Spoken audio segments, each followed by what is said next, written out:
Hello, comrades. Today we're talking about the Soviet-era PK family of weapons. It's famously known as the military world's best lightweight machine gun. But is there anything NATO could add to make this Soviet masterpiece even better? Why would anyone want to do that in the first place, you ask? Well, if you toss the PKM on a scale, it comes in at around 16.5 pounds. Meanwhile, the American M240 Bravo was pushing 28 pounds. Just look at how nimble they are with the PKM. That's some Russian ballerina level of operating. It also had a longer max effective range than its foreign counterparts. So you could see why some soldiers out there might prefer to be issued the PKM instead. But there's a problem with that. If you're in a NATO country and you want the PKM, you're out of luck. That's a Romeo and Juliet firearms story. It's forbidden because each side of the Cold War teams used their own set of primary weapons for commonality. That didn't stop the Polish army from wanting to keep their PKM even after they joined NATO in 1999. All they would have to do was completely re-engineer the weapon to work with NATO rounds. Would Poland be able to create a NATO/Soviet PKM? Why was this weapon invented in the first place? And what recent changes were just made to the Russian strategy with the PKM?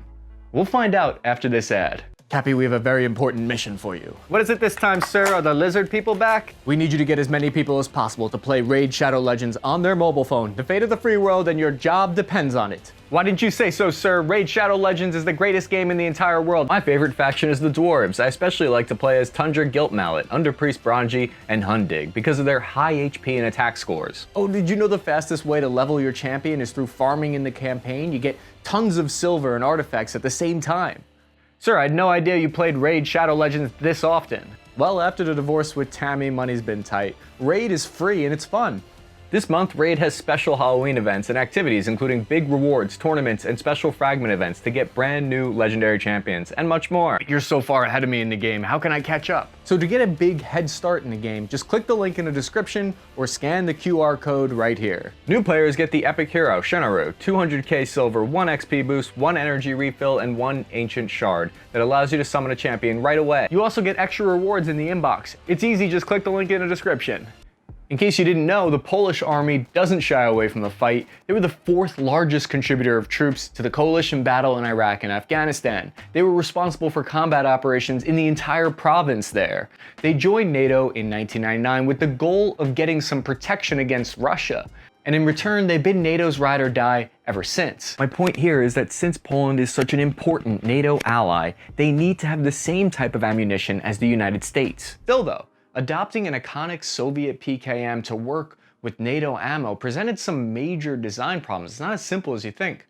First of all, the Soviet full-powered cartridge, a 7.62x54R, is shaped completely differently than the NATO 7.62x51mm round. Yes, they're similar, that's true. Each has its own pros and its cons, but let's put it this way, I wouldn't want to take a Pepsi challenge on which I'd rather get hit by. The NATO disintegrating links come apart after being fired, while Russian ones do not, which is kind of annoying because they're known for getting stuck on everything. When they first test fired the NATO ammo through the PKM, it lacked the high pressure that was required to reliably cycle it. This meant the bolt thrust wasn't enough to send the bolt all the way to the rear after firing, and this resulted in frequent misfires. It looked like they were going to need to spend more money so they could make this cost-cutting idea work. The whole reason Poland wanted to adopt the PKM to a NATO version was so they could save a ton of money not having to create an entirely new general-purpose machine gun from scratch. We're also able to avoid that pesky problem of having to import from a foreign country. No matter, the Polish army wasn't ready to surrender yet. They were going to marry East and West designs if it was the last thing they did. They were going to force these two seemingly incompatible philosophies to reconcile. They turned to the Polish defense company, Zakladny Mechanizm Tarnow, to make this magic trick happen.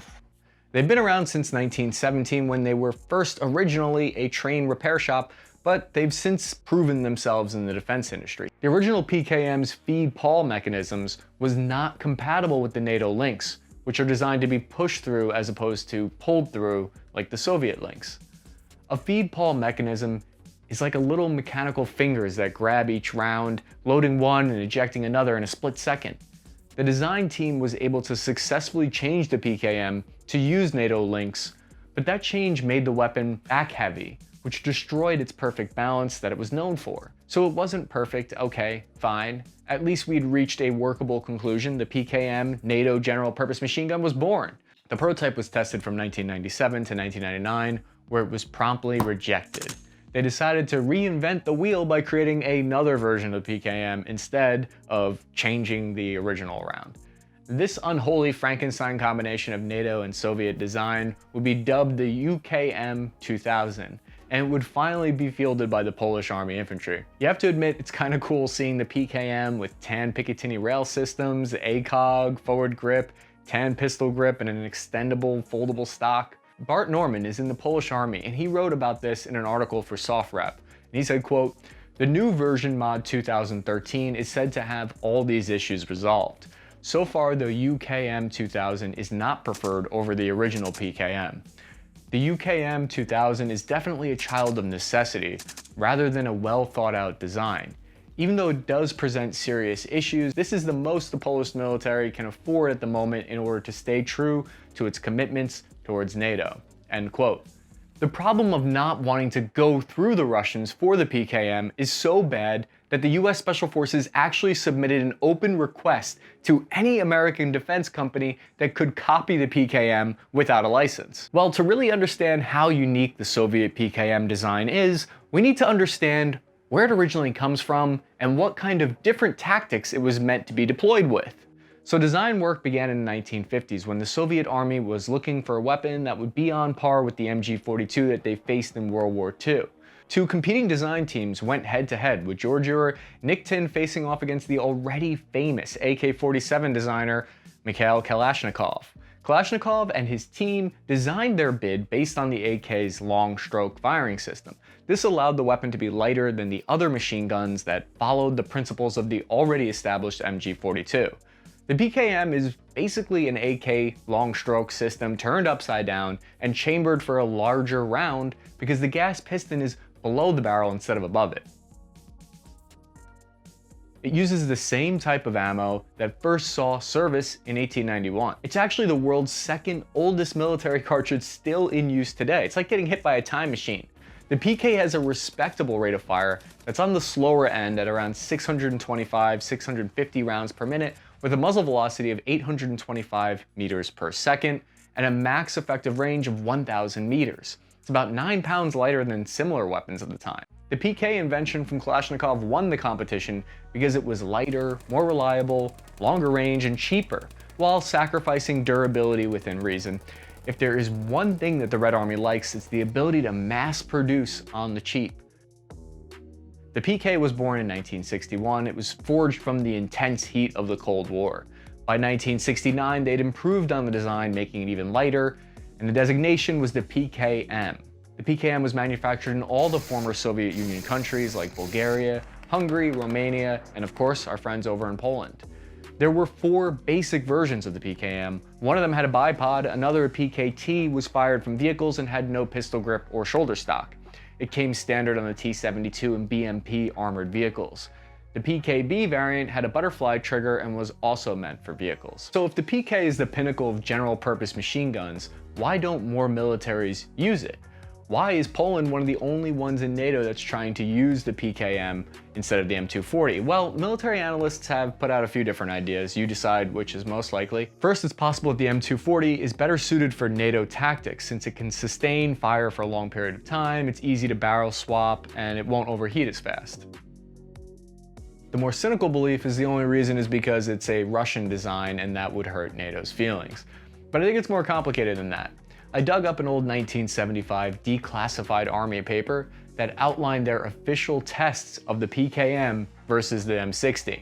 The US Army's findings concluded that the candidate weapons Soviet PKM were considered dominated by the US M60E2 for the 3 major attributes, including technical performance, physical characteristics. The US Army found that the M60 was better than the PKM in their tests, in every category, which flies in the face of common knowledge in the firearms community today.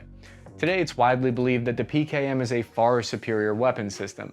It's always interested me when I find these old papers that have different opinions. Did they mess up their tests then, or did we get it wrong today? You have to wonder what pressures the testers were under to find the M60 was better than the PKM. Listen, I love all weapons equally. I don't like to pick favorites. The M240 fits the US fighting doctrine and the PKM fits the Russian fighting doctrine, which we're going to talk about now. The PKM fits perfectly within Russian infantry tactics. Even when on the defensive, Russian commanders are taught by the military to launch attacks. The whole army is built for offense. They have no light infantry, only mechanized units. The PKM is mobile enough to allow soldiers to always be on the move. Russia doctrine is based on maneuver to fire positions instead of the US's approach, which is to create a base of fire and then maneuver under that. So if you're a Russian soldier and you're running without suppressive fire to your fire position, you'd rather have the lightweight PKM than the 240. The Soviet tactical strategy with the PKM has changed over the decades. Originally, it was a company-level weapon, and none of the paratrooper units had it. During the Russian war in Afghanistan, they started to issue more troops to PKM. In 2008, after their war with Georgia, even though they achieved their goals, they felt that it exposed a lot of weak points in their military, so they created what was called the New Look reform for their army. One of the moves was to replace many of their RPKs with the PKM instead.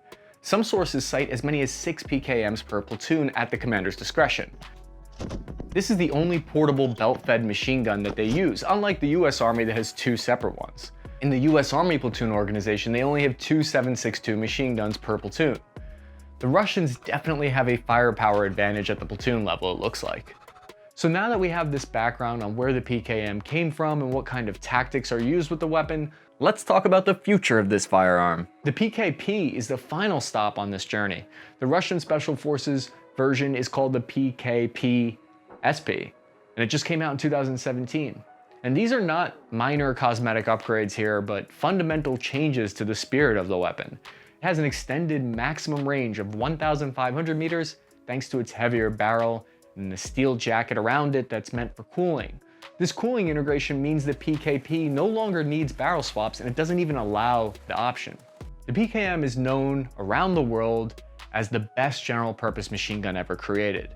Do you agree with my theories on the NATO PKM, or did I miss some important aspect about it? Either way, the PKM will have a place in the Russian army and even some NATO militaries for the foreseeable future.